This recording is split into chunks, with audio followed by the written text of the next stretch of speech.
Traders, FX Pip Collector here. Today is Friday, October 25th, and I'm going to be analyzing the pound yen starting on the monthly, working my way all the way down to the 1 hour time frame for the full top down analysis. But first, don't forget to check out my website, fxpipcollector.com, if you'd like to get access to my swing trade signals, my daily members only live streams on Zoom, and my 34 video trading course, all included for only $30 per month.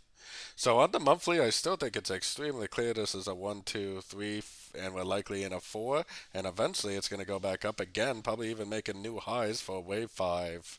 So let's take it down to the weekly time frame. On the weekly time frame, this is where I think it's very clearly an impulsive down wave A.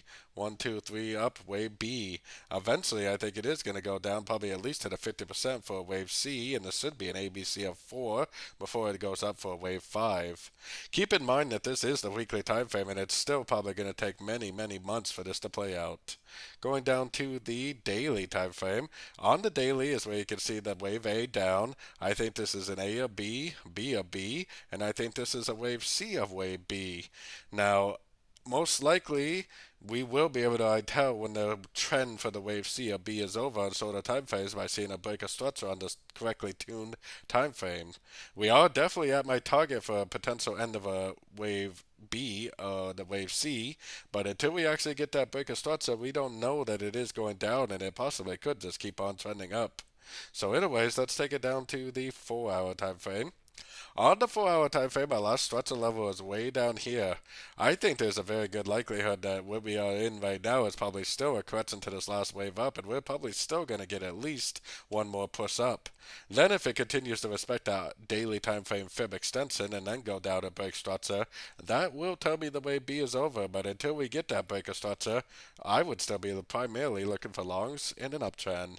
Going down to the 1 hour time frame, especially looking at other yen pairs for correlation, I think that this is very clearly down for wave A.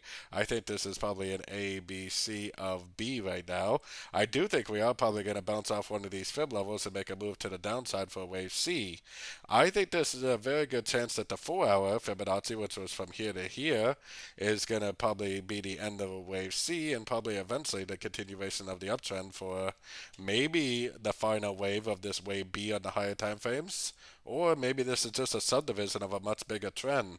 We don't really know if this is a subdivision of a much bigger trend, which is why I will definitely continue to primarily look for logs until we get a break of structure on the correctly tuned time frame, which for me is probably around the 6 to 8 hour time frame. So don't forget to join my free Discord channel, which is linked down here in the corner. And as always, thank you and happy trading.